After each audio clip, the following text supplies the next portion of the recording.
This wall here is crooked and crooked and another crooked. Today we're out here in Durham region. We're starting a brand new brick addition. Here we have a bit of challenge, and I want to walk you through step by step of how to tackle these challenge. I want to give you a walkthrough, show you the problems that I've saw so far and my plan of how to tackle them. We're going to walk you through step by step in this series of how to tackle a brick addition like this. I'm going to walk you through right now, show you the area and show you what we're about to do in today's video. With no further ado, let's dive into it. So as you can see here, we have a full back section here. We have 4 windows, we have a door. Close up to the window here. So here at this door, you could see we have a little bit of space. This to me look like it's about a 1 inch. So here, my plan here is to come right here with my brick. So that way later on they can go with a brick molding right around the door here. Because normally, most door they usually would project it out and then we could either buck our brick or we could just leave a 1/4 inch space. But in this case here, we're just gonna flush our brick right here, and then afterwards they can just come and install a brick molding right along here. The bottom of the door here, I don't know, this to be honest, this door should at least project itself out more, so that way I could stop my sill here, because I can't go over to the door with my sill. My sill have to stop somewhere here, and then they're gonna have to find a way to fill in between here. Or maybe it's probably better if they could just move the door. I already suggested to the homeowner, if they could just move the door and maybe pass it out maybe 1/2 inch or 1 inch pass. That's a pro tip that whenever you're getting your job, your house done, always try to get the door past at least 1 inch. That way we can just buck our brick right onto it, or just leave a 1/4 inch space, rather than to have it like this where it's going to be difficult for you to seal in this area.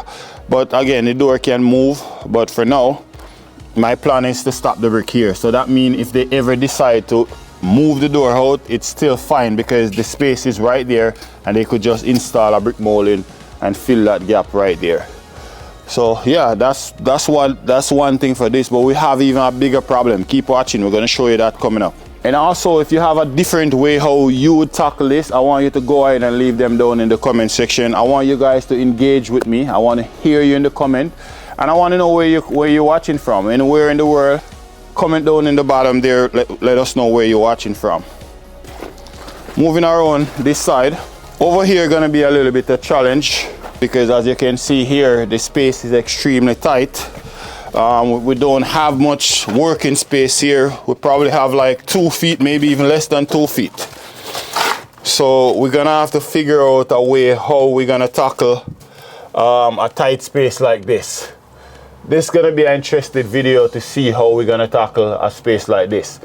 Also, I'm planning to create a separate video to show you how to set up your scaffolding. That's probably gonna be the first video after this video, because over on the other side the space is so tight that we plan to use some boxes and install boxes first, lay our first course as high as we can, and then afterwards we're gonna start by installing our scaffolding. I want to take you over there because that's where most of the issues are. So we're gonna move over that side, show you how we're gonna figure out the problem that we're seeing over that side. Let's go over there. So this side here is the side that I'm planning to show you step by step of how to set up your scaffolding.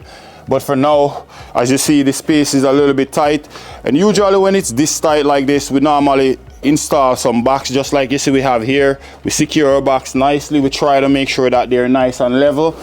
Now we're gonna put a motherboard right in the middle right here. So we're gonna have one motherboard here, we're gonna have another motherboard in this space, and then we're gonna put brick here, stack up our brick here, or brick this side, and then later on, once we lay up our bricks to the highest as we can go, probably around here.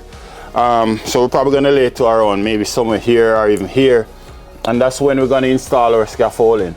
And once we reach this stage, we're gonna walk you through step by step of how to install your scaffolding So that way, if you've never done scaffolding installation before, and after we install our scaffolding, we're going to do a separate video, show you how to stack up your scaffolding, how to secure it properly, because it has to be secure. You have to mount it onto the roof. You have to make sure that you have your foot plank. Yeah, so we're going to walk you through step by step of how to do that. That's going to be a separate video. If you're interested, subscribe, so that way when we upload that video, you get notified and you can come back and watch it later on. Now we have a problem here that we need to tackle. This wall here is crooked and another crooked. So we have to figure, because this wall gonna be in line with this wall here. So if I put my level on this wall, you can see right up there now you have maybe like 1.5 to 2 inches space that we have over there. So what you're gonna find your brick is all over the place like this. Also, you could see a lot of space in between here. The brick is not touching. All these bricks supposed to be touching right onto your level. They're not. So we have to figure out a way how we're gonna fix this. The wall itself is not plumb either. If you check it, you could see that the plumb is way off. This wall should be 100% plumb. If you could see there, look at the space, go all the way up. So in this series, we're gonna walk you through how to tackle problem like this. Another thing we need to do, we need to make sure that this wall is in line with that wall. So what we're gonna have to do, we're gonna have to run a line from here, take a measurement from there, run a line all the way out there, and make sure that this line is in line with that wall. I'm gonna do it even a better way for you guys. I'm gonna run a line maybe like 20 feet back that way. Make sure that the line is touching close onto the brick down there, and then bring it off maybe like 1/4 inch here, 1/4 inch down there. Take a measurement here, transfer the measurement down there just to see if this wall is square with this wall here. Because we have to make sure we get this wall straight in line, so that way when we finish this and you look at the wall, both of them supposed to be straight in line with each other. We're gonna walk you through all of that, so be sure to subscribe. And also for these, when you have a wall like this, you have to tweak your brick. So we have to take out each one of these bricks. We have to remove this one, each one of them. As you go up, we have to remove them, so that way we can tie in our existing brick.